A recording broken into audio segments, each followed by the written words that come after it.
Okay, my term paper and case study findings. My term paper was on the development of phonological awareness in bilinguals. And just as a little bit of a background, phonological awareness is the ability to recognize that language is made up of sounds as well as the ability to manipulate those sounds. So if a child has phonological awareness, you'd see things like the child is able to rhyme, they can identify the beginning and ending sounds of words and syllables, they can take a word apart and tell you the sounds that make up the word. They can take sounds and blend them together. That sort of thing indicates phonological awareness. And one of the reasons phonological awareness is so important is because it's been shown to be a predictor of a child's ability to read. And in the research that I did, it turns out that even if one language is alphabetic, such as English, and another one is non-alphabetic, such as Chinese, it still is a predictor of phonological awareness is still a predictor of being able to read in either language.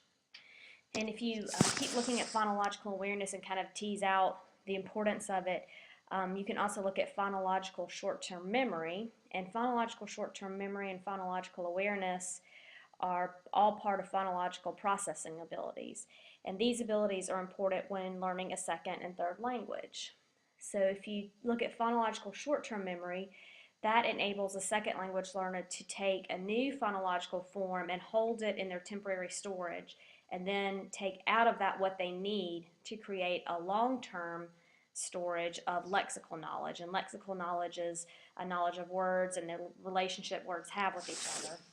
And so then the learner can take what's in the long-term storage and learn new vocabulary in the second language. So phonological awareness not only is just the ability to read, but it's also helping to build vocabulary with second language learners and third language learners as well. In Luxembourg, some researchers did a study and looked at the language that is used in Luxembourg. So in Luxembourg, you have Luxembourgish, which is the official language. But Luxembourg is such a small little place, I think there's a realization that children need to learn to communicate with other cultures around them as well. And so they learn German in first grade, and they're taught in German, and then starting in the second half of second grade, they're taught in French. And so researchers had an opportunity to look at phonologically similar and phonologically dissimilar second and third languages. Luxembourgish is more similar to German in its phonology and structure and vocabulary than it is to French. And so they saw that it was easier for the kids to learn German than it was for them to learn French. And the reason they think this happens is because when they're learning a phonologically similar language, they are able to use what they already have in their long-term lexical knowledge during language acquisition. So the knowledge of words and the word study they can use to help them phonologically when learning a second language that's similar to theirs. So if you have a child that's learning a phonologically dissimilar language, then they should be taught to pay attention to the phonetic structures of the new languages. That way, they have that representation of the new language in their short-term memory, and then that can be used to develop their long-term lexical knowledge. And so I guess, when I think about our area of the country in South Carolina, in the upstate, we have certainly a lot of Hispanic students, but we also have some Asian students as well. So keeping those things in mind when you have an Asian student, to look at those phonological characteristics of words and helping them pay attention to those may help them acquire English skills. So when learning when learning a new language, what happens with phonological awareness? So it turns out that children who learn a second language actually have better phonological awareness skills in both languages than students who only know one language. So if a child's learning German and English, it seems that the phonological awareness skills will be better in both English and in German than students who only know one or the other. And this may be an advantage to know two languages when you're talking about phonological awareness, because children actually learn to start thinking about language. And I guess I can use myself as an example. When I was in high school, I learned a little bit of French and then switched to Spanish, and did more Spanish than in high school and college. And it really did help me learn German. when we were getting ready for this assignment, because I had already learned to think about language in terms of the way sounds are made up. So, in German, if you have an IE combination, it's always a long E. Whereas I know in English and in Spanish, it can mean a totally different thing. So learning to think about the way different sounds are represented in words, and also the rules of language. We have certain word order that we use in English and a certain word order that's used in German and in Spanish, and it's all different. And when you learn a second or a third language, you learn to think about those rules, and those things help. And all of these, thinking about language and how language is represented on a page and how you make up sounds in writing that you say or that you hear in a language, all of those things help to develop phonological skills in emerging bilinguals. For further study, I thought it might be interesting to look at what happens when a child is educated in a majority language over a long period of time. And when that language isn't the child's first language, what happens to the phonological awareness in the first language? If they don't have the formal education in the first language, does that have a negative impact on their phonological awareness in that first language? And then also I thought that it might be interesting to think, if phonological awareness in one language positively affects phonological awareness in another language, does that mean if an emerging bilingual is having difficulty learning to read in English, that you could do some work with phonological awareness in their first language, and would that transfer to stronger reading skills in English? Okay, moving on to my case study. I worked with Lotte, and she is an emerging bilingual. Her first language is German, and her second language is English. When she was about 3 years old, she moved with her family to Anderson, South Carolina with her dad's work, and they stayed there for 4 years and then moved back to the same city where I am in Germany. I have an opportunity to babysit Lotte and her brother once a week. In Germany, if they don't have classes, then they're out of school. So on Tuesdays, they happen to be done with school at, I think, about 12:30 or 12:45. So they catch the bus and they come to my house, and so I babysit and help them with homework. Well, I supervise homework, not much I can do to help them, unless it's math. I can help them with that, but the German I'm not so great at. They end up teaching me more than I teach them, but it's also an opportunity for Lotte and Paul, her brother, to practice English as well. So we stay in English most of the time, and so I decided to work with her. She is in 3rd grade, but by age in the U.S. she would be in 2nd grade. So she still remembers much of her English. She can converse very easily with me. She does forget vocabulary words sometimes, but she's able to describe what she wants to say to me in English, and then I can give her the English word. So her English is still really strong. She and her brother can discuss either in English or German, and sometimes they mix it up. Sometimes one asks in German, the other answers in English. Sometimes they switch mid-sentence, so it's actually kind of fascinating to watch them. And they both also have Southern accents when they speak English, which I think is really cute. For their assessments, I use the Burke's reading inventory. I use an informal interest inventory just to kind of see what her interests are. I thought I kind of knew, but it's always good to know for sure. We did note passing, which actually ended up being email passing. I think her brother was sick that day, or for some reason they didn't come over the day that I needed to do that, and so we talked by email.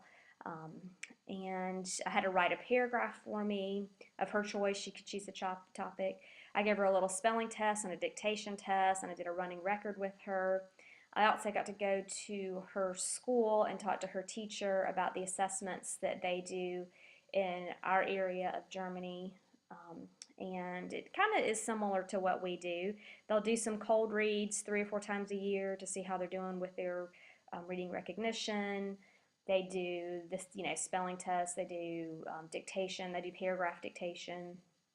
They also take standardized tests at the end of the year. The teachers hate them, so some similarities there. I guess they kind of feel the way a lot of us do, that that one little snapshot on one day isn't going to necessarily tell you everything that a child can do. So that's the assessments that they use in Germany. And I asked her mom, and her mom seemed to think that the assessments did show what Lotte knows. So she was fine with them.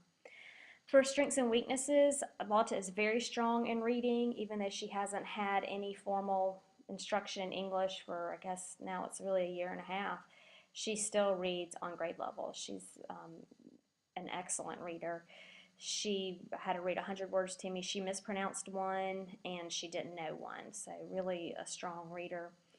The areas that I saw where she could really use some lessons would be in her writing. She tends to give very brief, yeah, she's cut and dry and to the point, and doesn't really expand on her writing, doesn't use, any sort of interesting language, I guess you could say.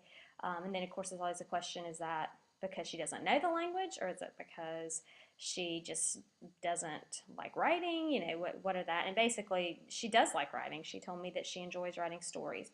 I decided to work with her on her writing, and particularly in expanding her writing. She makes errors such as spelling errors. She makes errors such as capitalizing common nouns. But that's what is done in German. Germans capitalize common nouns. So I was afraid that if I went after something like that, or after the spelling, that it may end up confusing her, and she may end up making errors in class, which I didn't want to do. I thought that if I taught her to expand her writing using adjectives, that was something that she could take into the German class with her, and it would improve not only her English but her German as well. So for her lessons, I basically at first just taught her to be able to identify an adjective, what an adjective is, what it is not. We had 10 different categories of adjectives that we worked with. She developed a list under each of those so that she could pull from that list later on. So then we discussed how adjectives affect writing and how they can make writing more interesting. She started to create her own stories, and then after she would write a story, I would have her go back and highlight the adjectives that she used. And then I would have her go back to that list of 10 categories, and she would pull from those 10 categories and add them to her writing. And then for the final lesson, I had her write her own story and include adjectives while she was writing rather than after. She was still dependent on that list of the 10 adjectives to know which categories to use, but she didn't need reminders, and she didn't need any assistance with adding adjectives in by the end of our lessons.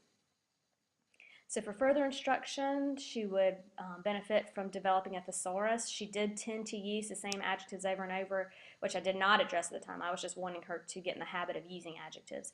But I think that if she developed a thesaurus that she could have, that she could reference, I'm not sure she would use one that was already made, just because sometimes she doesn't like to put forth a lot of effort into finding out things on her own.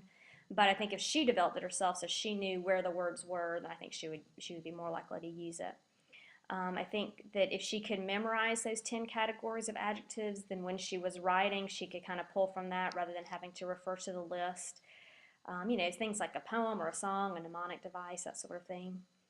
I thought maybe a good next step for her would be to learn about adverbs and expanding her writing using adverbs. And then also appealing to her natural interest in art and color. That was something that we used a whiteboard and markers, and she just loved that. And she had to draw a picture one time and make some clouds one time, and she just really enjoyed all the art aspects. So using those will really help her, I think, with her ability to describe what she's looking at as well as her vocabulary. And through this case study, I realized that, a lot of times I think direct instruction has kind of gotten a bad rap, which I understand, especially for kids as gifted as Lotta. But she did need some direct instruction in what adjectives were and how to use them. I don't know that she would have come to that on her own without me sitting down and specifically teaching her what to do. And of course, getting to know a child well enough to know about strengths and weaknesses and interests actually in the end saves time, because you know where to start with your lessons. You're not having to do all these really elaborate things to build interest when the interest is already there. And then children who are emerging bilinguals may develop, I think they might develop a perseverance that other kids don't have.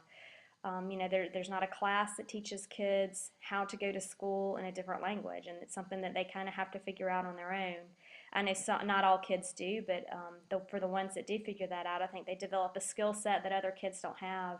So when they do encounter obstacles in their lives that demand a solution, that they're able to stick with the problem and work that out. So I'm about out of time. My timer only have 10 seconds, so hopefully we're connected well enough for questions.